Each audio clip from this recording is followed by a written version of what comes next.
El aborigen de Taiwán.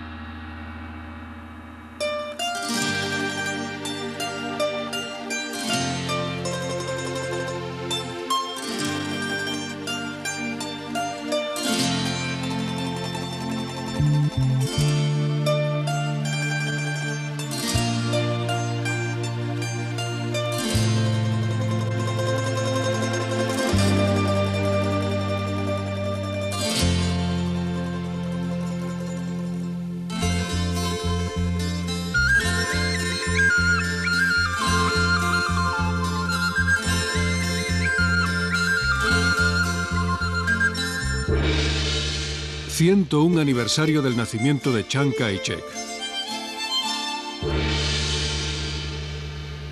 Al difunto presidente Chiang Kai-shek.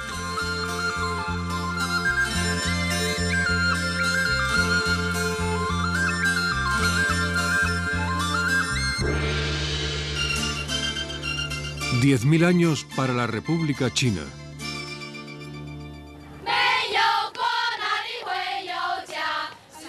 El alto espíritu puede vencer todo. Somos tan valientes y decididas. Oíd nuestra voz. Nuestra voz se puede oír en lo alto del cielo. Usemos nuestras fuerzas para limpiar a los chinos rojos.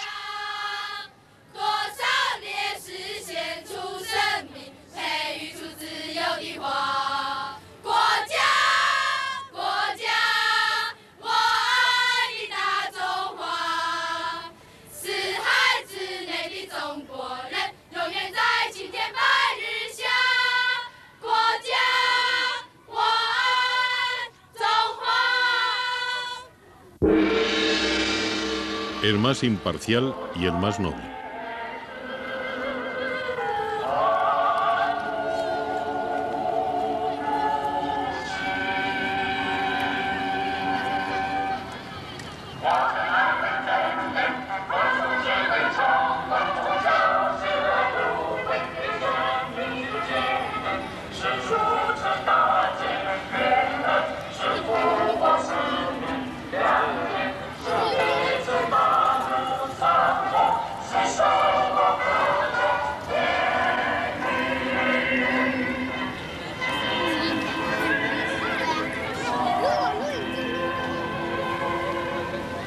Como todos los años, tal día como hoy, vienen aquí al mausoleo del presidente Chiang Kai-shek en Taipei numerosos chinos, no solo de Formosa, sino también de ultramar.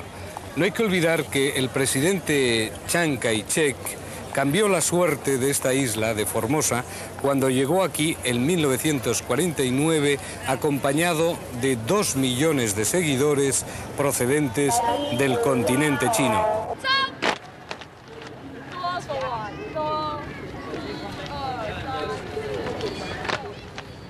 En la China comunista hay más de 1.000 millones, pero son otros 50 millones entre los chinos de Taiwán y los de ultramar.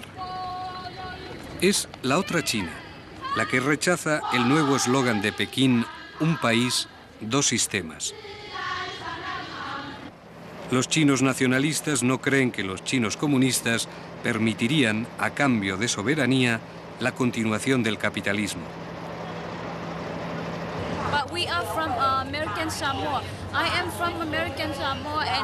Una mujer de Samoa americana casada con un chino de Taiwán.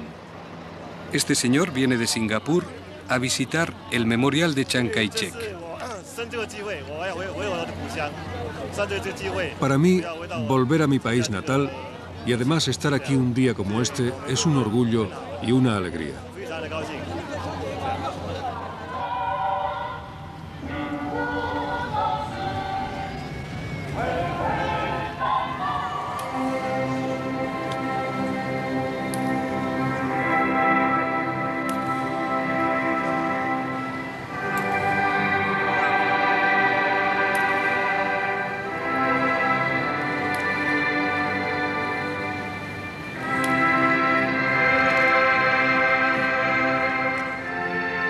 Este es el Sancta Sanctorum de Taiwán, el memorial del presidente Chiang Kai-shek, quien con sus 2 millones de seguidores convirtió a Formosa en la recreación de China y a Taipei, que era un pueblo, en la capital de la República de China. Porque tanto para Taipei como para Pekín solo hay una China verdadera, y ambos gobiernos se consideran recíprocamente provisionales. Solo el tiempo, el largo tiempo de los chinos y de los siglos, dará la razón definitiva a quien la merezca por la historia.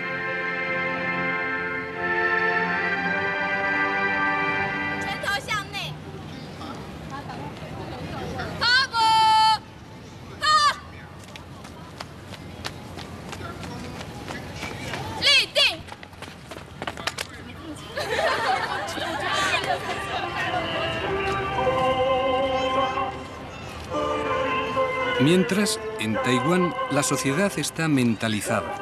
Repeler la invasión es un concepto que se machaca desde las escuelas.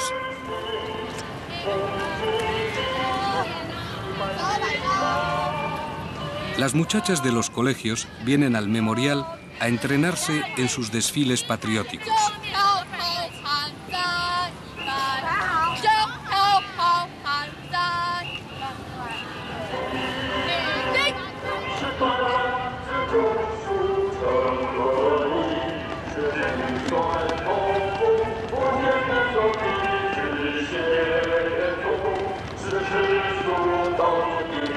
Pero los tiempos ablandan las piedras. 3 meses antes de la muerte del presidente Chiang Ching-kuo, con quien terminó en enero del 88 la dinastía Chang, se había producido otro hito histórico. Por primera vez se podría viajar a China continental. La región de Fujian dista apenas 161 kilómetros de Formosa, pero han tenido que pasar 40 años para que se abra una de las fronteras más espinosas del mundo, con limitaciones. Estos visados especiales tramitados por la Cruz Roja de Taipei solo los pueden pedir personas de más de 55 años que acrediten tener parientes en China continental y que no sean funcionarios o militares en activo.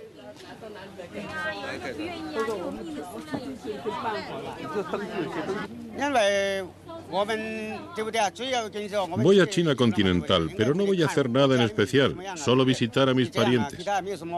Ya digo, nada en especial. Escribí una carta hace 3 años a mis parientes de Hainan, anunciándoles que a lo mejor un día iría a visitarles. Y me contestaron que mis hermanos y hermanas aún seguían vivos. Por eso quiero ir a verlos. Yo también voy a Hainan a visitar a los familiares que me quedan.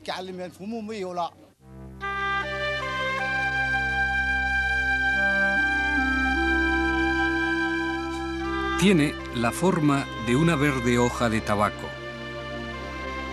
Y acertó el marino portugués que exclamó en el siglo XVI, Isla Formosa. Isla Formosa ya lo habían descubierto los aborígenes que la habitaban hace 10.000 años. Chen Ho, el famoso magistrado eunuco de la corte de los Ming, también antes, en 1430, la había llamado Taiwán, bahía con terrazas.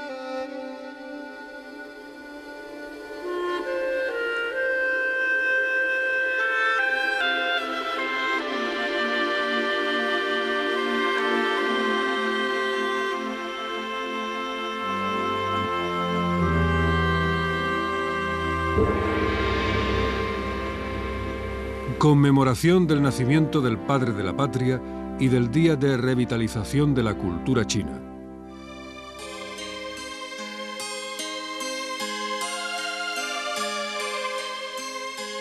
El 10 de octubre de 1911, el doctor Sun Yat-sen instauraba la República de China. Terminaban, con el último emperador Qing, milenios de mandarinato burocrático. Y cuando tras la Guerra Civil de China, Chiang Kai-shek se refugia en Formosa, prosigue sin interrupción esa República China original nacida en 1911. Escoge Formosa, aquella isla encrucijada que suscitó la ambición colonial de los holandeses, que la explotaron 26 años, de los españoles, que allí estuvimos 13 años, de los japoneses, que la ocuparon 50 años. Pero desde el 49, la China continental tampoco dejó de considerar a Taiwán sino una parte temporalmente separada.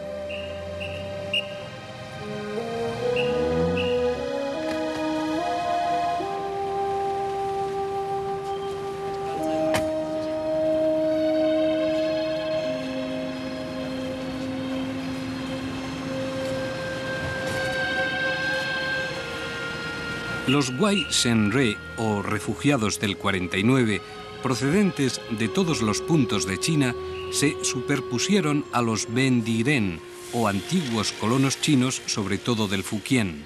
Así, Taiwán se convierte en un crisol de etnias chinas y, por oposición a la nueva idea marxista-leninista, en la quinta esencia del viejo espíritu confuciano.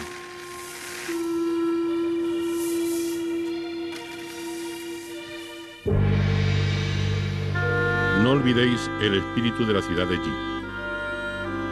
Las montañas de Taiwán hablan y recuerdan que el arroz ha sido duro y amargo en la historia. La ciudad de Yi fue un ejemplo histórico de cómo, con tesón, se puede resistir y derrotar a un enemigo mucho más numeroso. Recuperar China continental.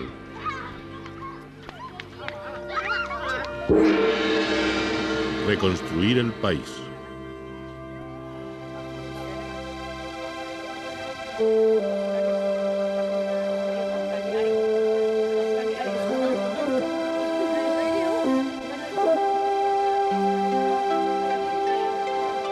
Pero nosotros vamos a fijarnos en quienes habitaban Formosa antes de holandeses, españoles y japoneses, antes incluso que los chinos.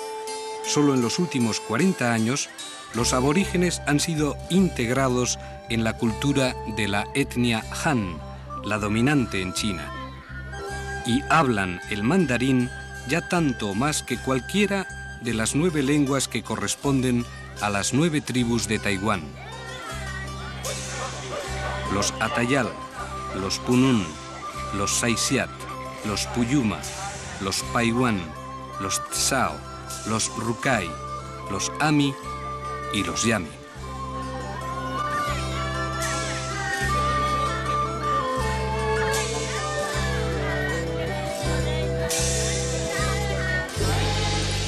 Festival Aborigen de Taitún.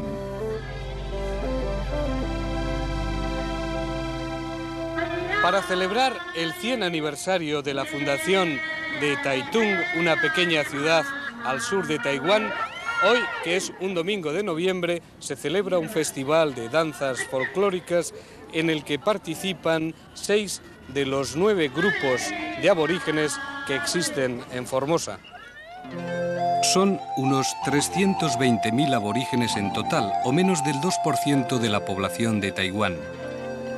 Racialmente se relacionan con los pueblos austronesios o malayo-polinesios. Hoy, los aborígenes de Taiwán, pese al multicolor atuendo, responden al problema general de las minorías, tanto en términos de pequeña población como en el sentido etnológico, porque son grupos étnicos dominados cultural, económica o socialmente por otros, aquí en concreto por la etnia Han.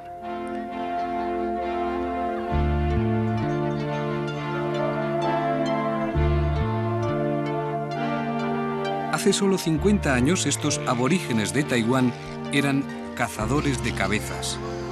En las selvas y montes de Formosa hubo rituales cortes de cabeza hasta casi el final de la invasión japonesa.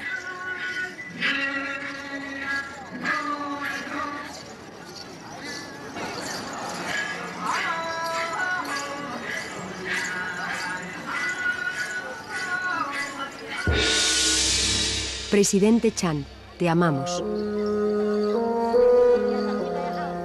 Este pasado respondía sobre todo a rivalidades entre las diversas tribus, Atayal contra Punun, Rukai contra Paiwan. Pero en el siglo XIX también perdieron la cabeza muchos trabajadores chinos que iban a cortar alcanfor. Luego vino la sinización de Formosa, y con el nuevo patrón urbano, también el indígena taiwanés, como otros muchos del planeta, abusó de la bebida. Por ejemplo, los punún caricaturizan sus excesos alcohólicos en este baile.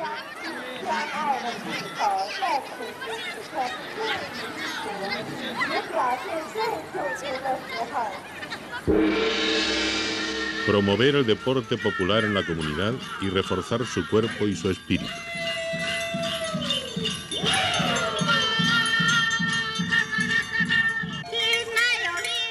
Los Rukai llegaron a tener sofisticados sistemas de jefatura aristocrática y una gran artesanía.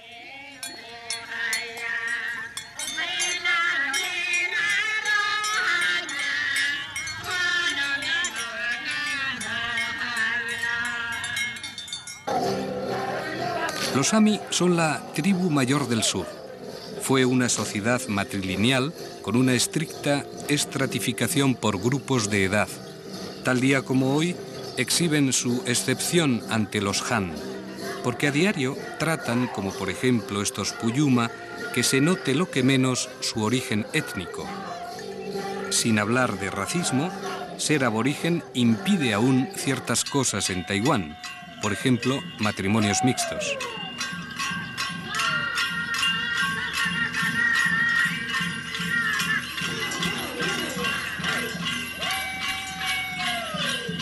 Son bailes de benevolencia, la que impregnaba la filosofía confuciana del doctor Sun Yat-sen, quien en la sexta lectura de los 3 principios del pueblo decía: Para cumplir el divino deber de ser el pueblo Han, deberemos de seguir la política de ayudar a los grupos étnicos más débiles y evitar la extinción de los que corren ese peligro.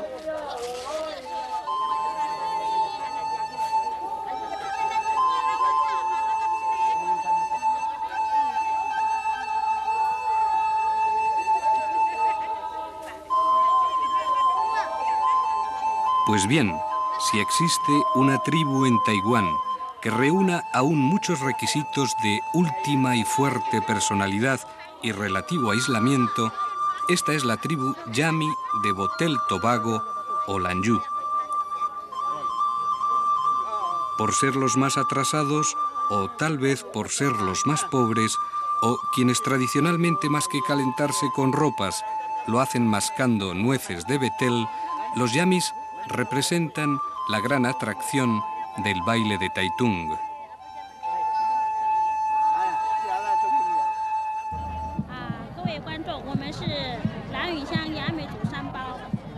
Señoras y señores, nosotros somos los aborígenes de Lanyu. Y aunque somos la tribu más pequeña de Taiwán, yo, como alcaldesa del municipio de Lanyu, pienso que hay que proteger la cultura Yami. Especialmente la lengua, porque en las escuelas se enseña mandarín. Y tienen que ser los padres en casa quienes enseñen Yami a sus hijos. Y luego, aunque algunas costumbres malas las tenemos que abandonar, también tenemos costumbres buenas. Y hay que mantenerlas y tratar de que los Yamis vivan una vida moderna. Por eso esperamos mucho en la política del gobierno.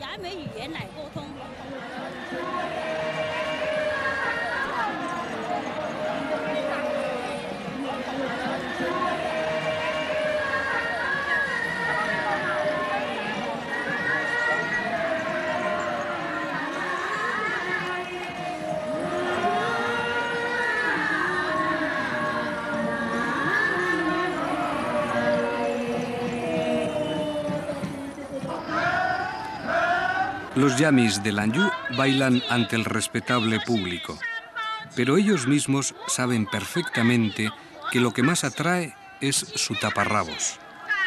El gobierno de Taiwán espera que en el año 2000 el país entre en la categoría de países más desarrollados con una renta per cápita de $13.995 anuales.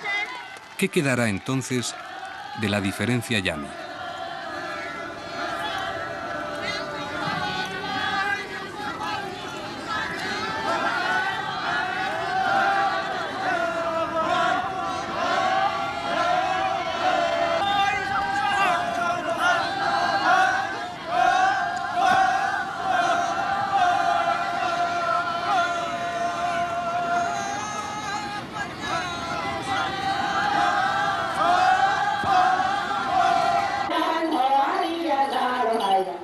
El artículo 7º de la Constitución de Taiwán dice: todos los ciudadanos serán iguales ante la ley, con independencia de su sexo, religión, raza, clase o afiliación de partido.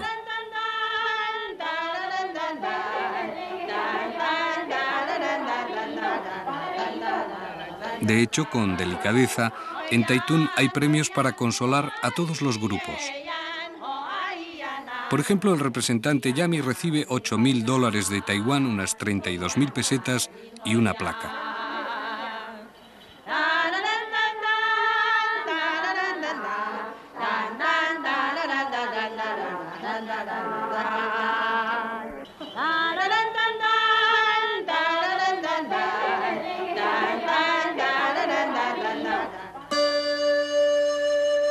Pero hace solo 40 años, los yamis vivían una cultura intacta, porque los japoneses convirtieron su isla en una especie de museo viviente, sin permitir novedades ni introducir artefactos.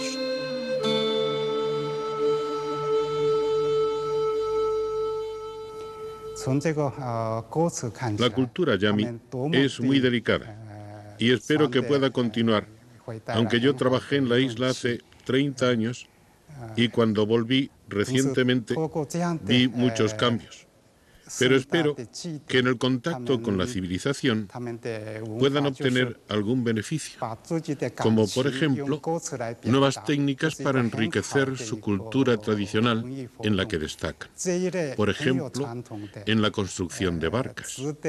Como antropólogo espero que puedan mantener una buena combinación entre antiguo y moderno y conseguir un buen futuro.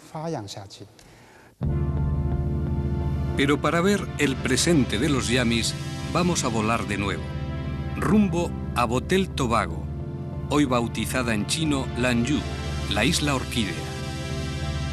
A 90 kilómetros de las costas surorientales de Taiwán surge Lanyu, la isla que fue reserva antropológica de los yamis.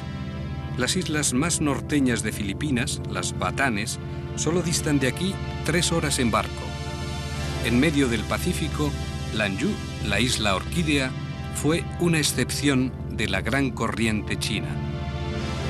Hoy ya, Lanyu es así.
Llegamos a la isla con las lluvias.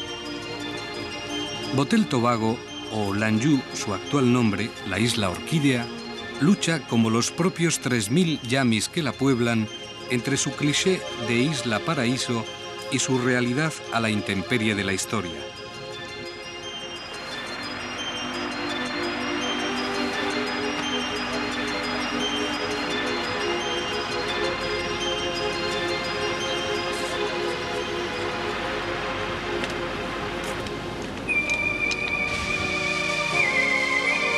La distancia más larga es de 28 kilómetros.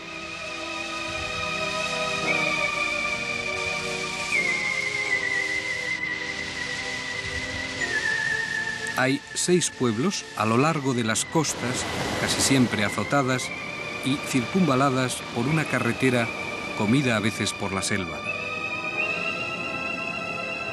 En el centro de la isla, una abrupta montaña despoblada en la que se agarran las nieblas.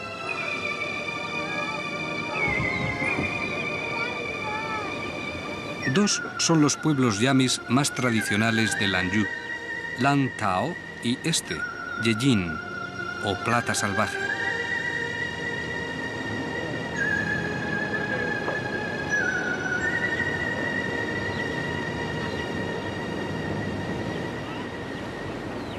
Los yamis nunca fueron cazadores de cabezas. Aquí desarrollaron una cultura relacionada sobre todo con la de las islas Batanes filipinas, donde hablan ibatán. Son monógamos con residencia patrilocal, allá donde vive la familia del padre, y con herencia también patrilineal. Pero el matrimonio era de prueba, un mes en el que el novio tenía que probar sus habilidades, sobre todo pesqueras. De no convenir, la esposa se podía divorciar unilateralmente. En su cultura material destaca su atuendo, y de él su tin shiku, o taparrabos en forma de letra T.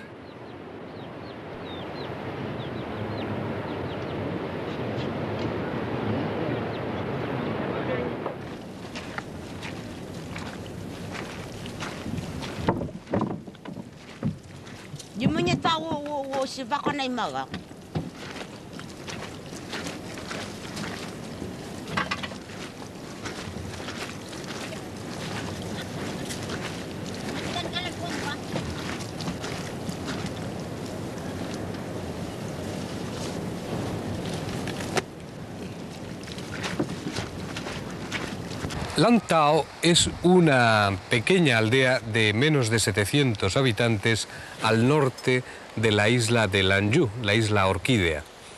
Aquí la característica fundamental son las casas que literalmente entierran en una especie de trincheras para resguardarlas de los vientos casi continuos y eventualmente también de los tifones. Embrean los tejados ya metálicos de estas casas enterradas, donde tienen el dormitorio y la cocina. El menú varía poco: taro o patata dulce y pez volador seco.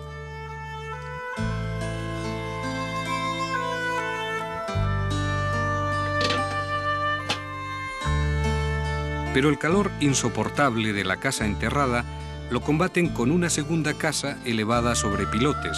Son las tagacal, que emplean para trabajar o para dormir cuando hace buen tiempo.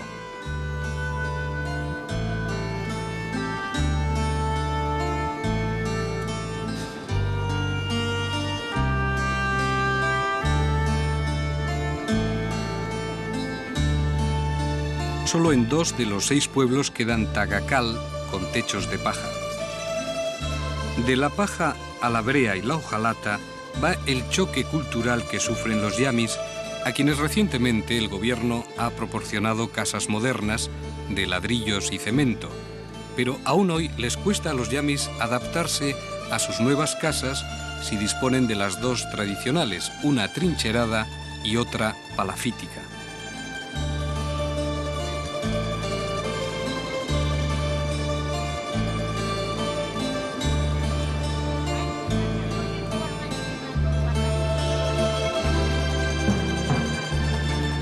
Y también los yamis hacen casas para sus barcas.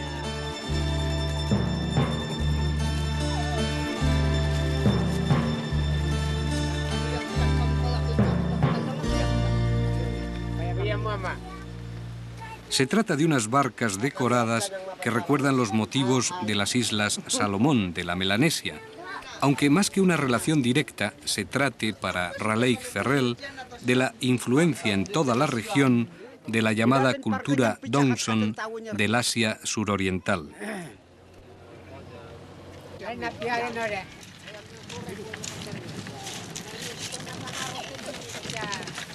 Uno de los clímax de la cultura tradicional yami sigue siendo la botadura de una barca.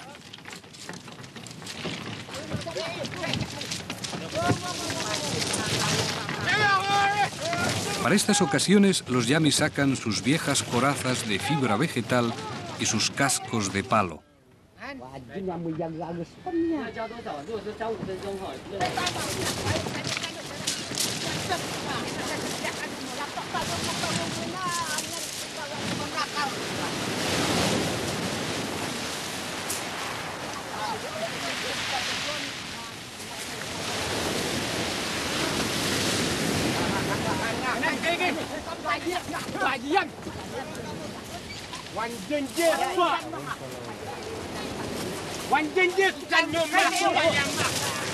Aunque sin convertirse al confucianismo chino, en su inmensa mayoría los yamis pertenecen ya a iglesias cristianas. Pero su cristianización es superficial. En días como estos, y más si el mar está agitado, vuelven a acordarse de los anitos, de los espíritus negativos. Su tradición religiosa, también relacionada con la de las Islas Batanes, habla de que Botel Tobago tuvo su origen en un bambú. En su panteón, dice Ferrell, hay 3 niveles. El superior o reino de Simo Rapao está poblado de dioses generalmente benevolentes, pero también pueden castigar a los malos mandando calamidades naturales.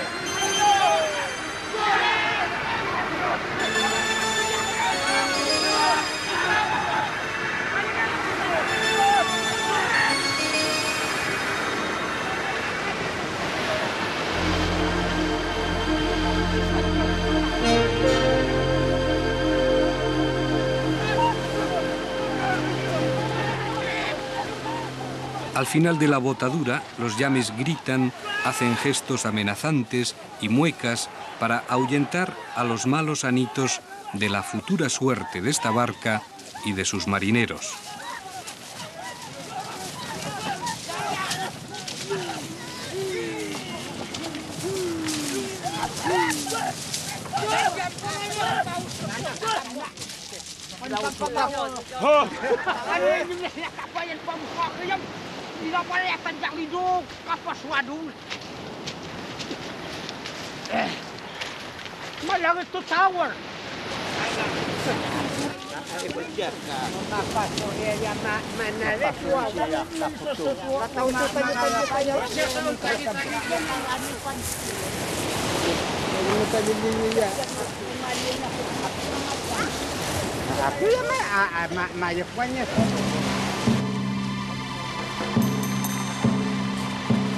Fueron también excelentes plateros. Sus cascos de plata, a veces de viejas monedas japonesas e incluso españolas de Filipinas, son otro atavismo de su cultura material, preservado en parte porque durante casi medio siglo los japoneses convirtieron a Botel Tobago en una especie de reserva antropológica, y también porque el yami no quiere cambiar del todo su vida antigua.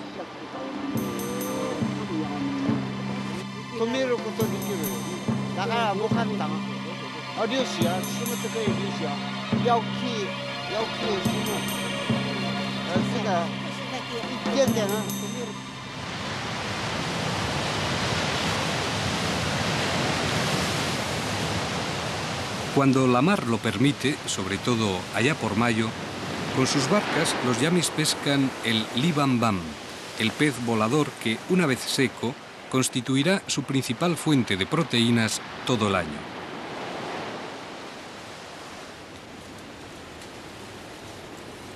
Junto al pez volador, el yami, sobre todo las mujeres, cultivan algo de batata, de mijo y sobre todo este tubérculo llamado taro.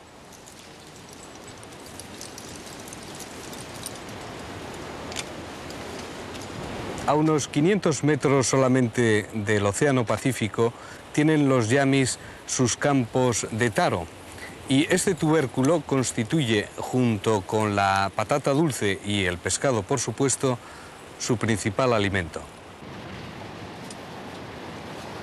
Y aunque entre los efectos del choque cultural se haya derivado para los yamis un fuerte consumo de alcohol y de tabaco, siguen masticando betel. Se trata de la nuez verde de la palma de areca y con un poco de cal como reactivo produce una intensa salivación de color rojo y también un efecto estimulante. Mascando betel se les pasa el frío y no sienten tanto la lluvia y el viento los yamis.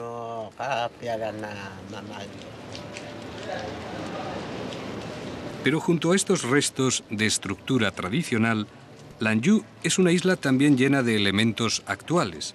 Por ejemplo, Hon To, Cabeza Roja, el pueblo más moderno de la isla, donde están las 2 mejores tiendas y los 2 mejores restaurantes.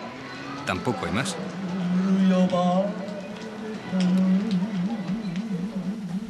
Como Hai Laoyen, el viejo marinero, el local de la familia Xie, donde se come pescado y marisco, se bebe cerveza y vino de arroz y se canta.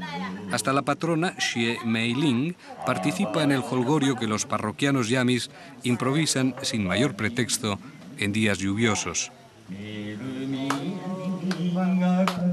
No solo los yamis más viejos saben japonés, también este joven, Yang Ping, canta primero en japonés y luego en chino al amor traicionado.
Pero a solo 25 minutos de vuelo de avioneta de Taitung, ahora la isla Orquídea sufre el disparo, más que fotográfico, del turismo. Es el lugar más exótico de Taiwán, hasta que, por supuesto, a este paso ya no sea nada, ni nuevo ni viejo.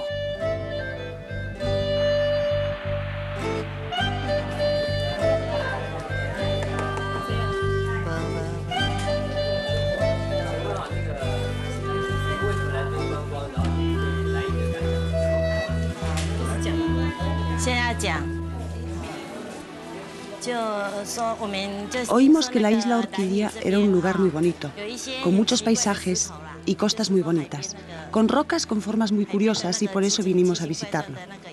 Y también esperábamos ver a alguna gente de los yamis que tienen costumbres muy curiosas y porque llevan taparrabos. Pero es una pena, no hemos podido ver mucho porque está lloviendo demasiado.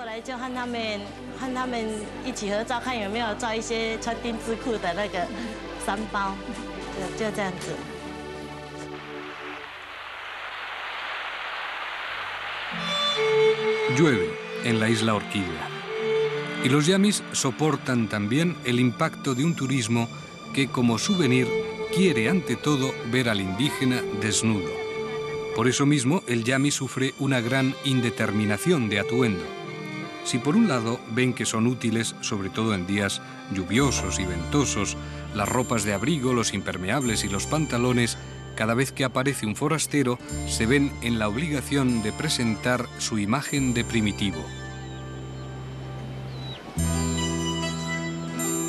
A fuerza de repetirles que son muy atrasados, los yamis han sido acorralados en la propia venta de su imagen, un mecanismo al que los sociólogos ingleses denominan self-fulfilling prophecy, profecía de autocumplimiento.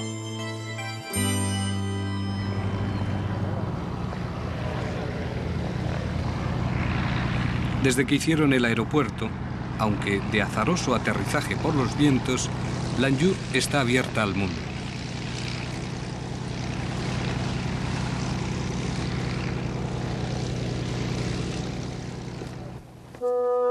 También ya se desarrolla con todo este tráfico una cierta mendicidad de algunas ancianas yamis.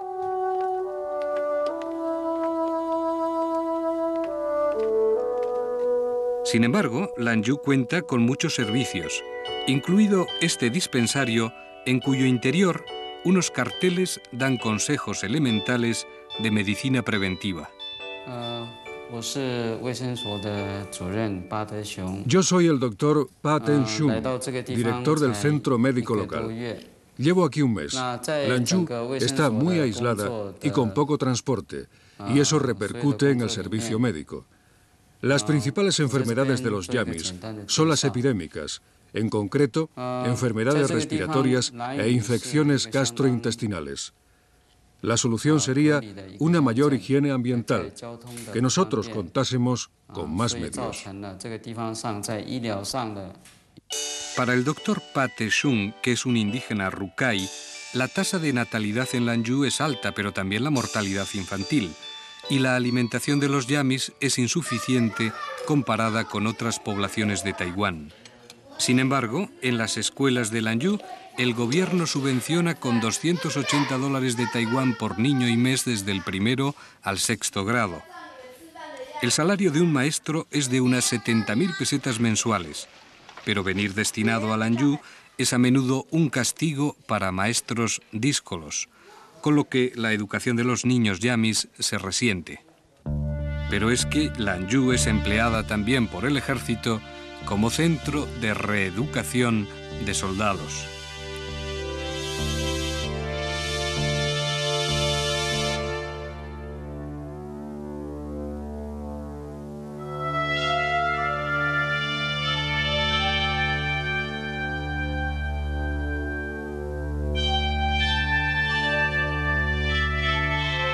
Y la poderosa organización de veteranos de guerra, la BACRS, sin consultar a los yamis, instaló aquí en sus tierras ranchos de vacas. El pez volador perdió ante el rumiante.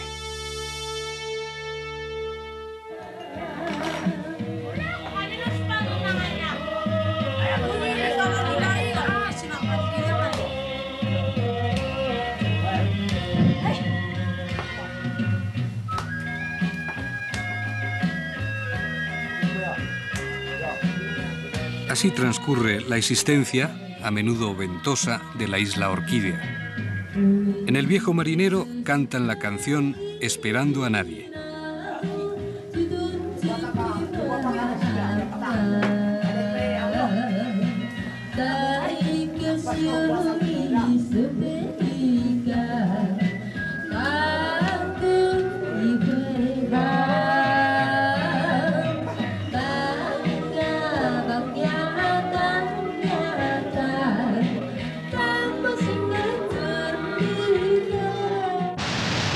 Esperando a nadie.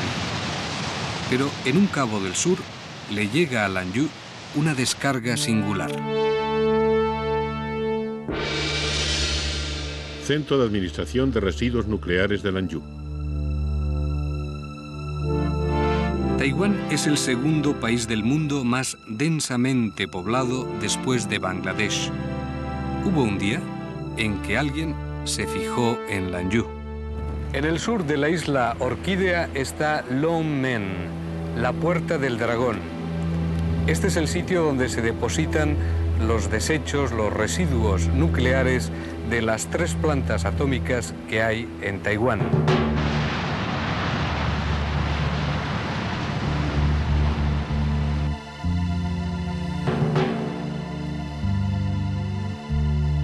Dado el problema de población, para el gobierno no había otra alternativa mejor que colocar aquí su cementerio nuclear.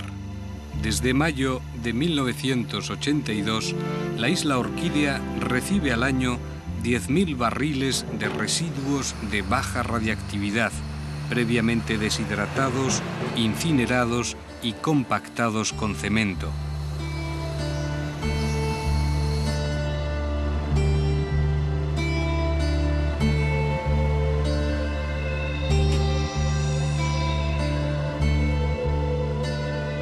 A veces es material de hospitales, otras veces viene directamente de las 3 plantas de energía nuclear.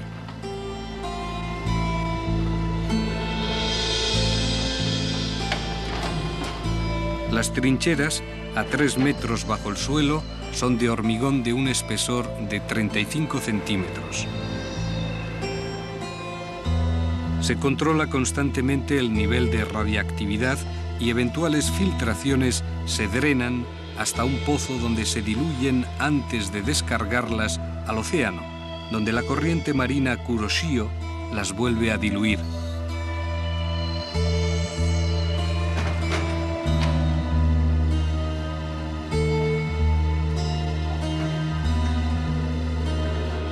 Con todo, la vida radiactiva de estos barriles almacenados se estima en 30 o 40 años.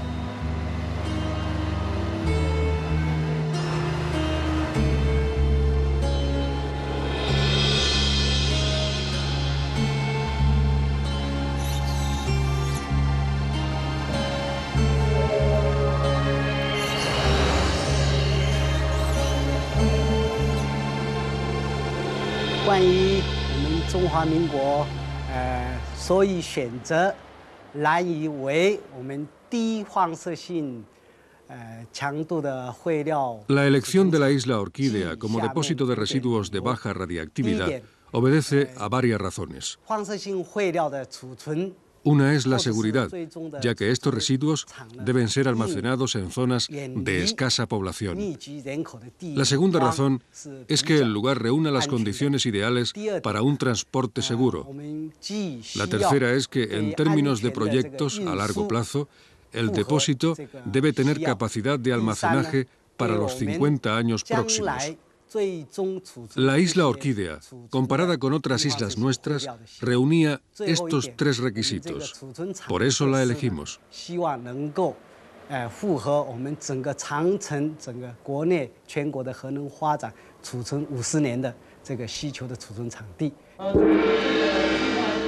Refresco de la Administración de Residuos Radiactivos.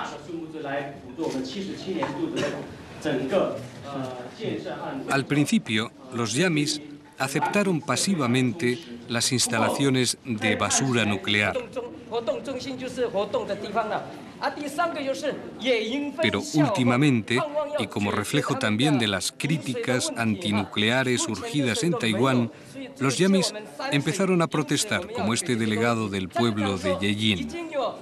Desde creer que tenían una bomba enterrada a ser convencidos de que su isla es la única alternativa, media un debate entre los notables yamis y los dirigentes que han volado expresamente desde Taipei para tranquilizar los ánimos de los nativos. Por ejemplo, ofreciendo una compensación anual de 4.28 millones de dólares de Taiwán, unos 17 millones de pesetas. El problema en discusión ahora no es tanto que David convenza a Goliat de que se retire, sino el uso de ese dinero. ¿Es mejor construir carreteras o escuelas, o un hospital, o servicios sanitarios? En este sentido, cobra importancia la carencia tradicional yami de jefatura, el que la autoridad se ejerza por consenso informal entre hombres respetados. Todos opinan, pero nadie manda. Así, acto seguido, el director Tsai se desvive por entablar una buena relación con todos los notables yamis para que garanticen la normalidad de las operaciones de descargas radiactivas. El marco es este refresco ofrecido por la Administración de Residuos Radiactivos a los yamis. Dan ponche y cerdo.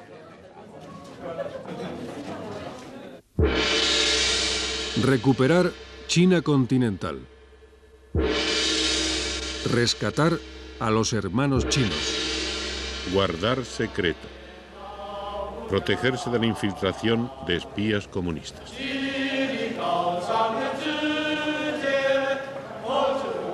Los yamis cantan la canción "Los niños chinos deben ser fuertes".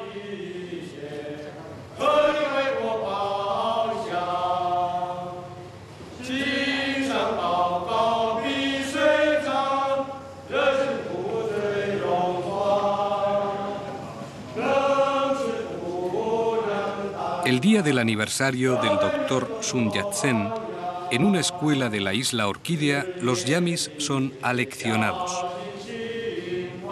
Forman parte del equipo juvenil de servicios de montaña, que así se llama una organización que agrupa a los indígenas de Taiwán y les proporciona un cierto entrenamiento paramilitar. Los mismos yamis que en sus pueblos pescan y van con taparrabos, aquí son aleccionados sobre el trabajo secreto en las montañas, técnicas rudimentarias de contraespionaje. Y los yamis más destacados reciben distinciones.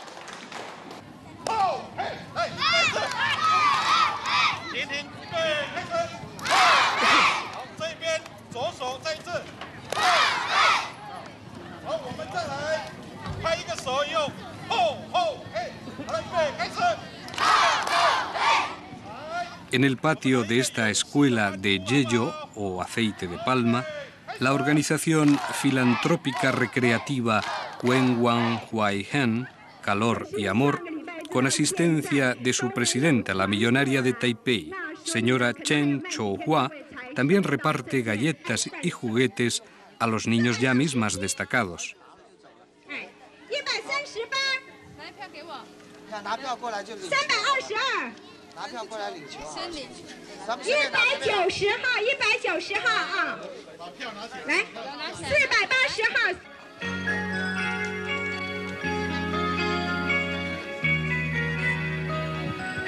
Y hasta de Taipei ha llegado a la isla Orquídea la cantante estrella de la televisión, Lan Liping.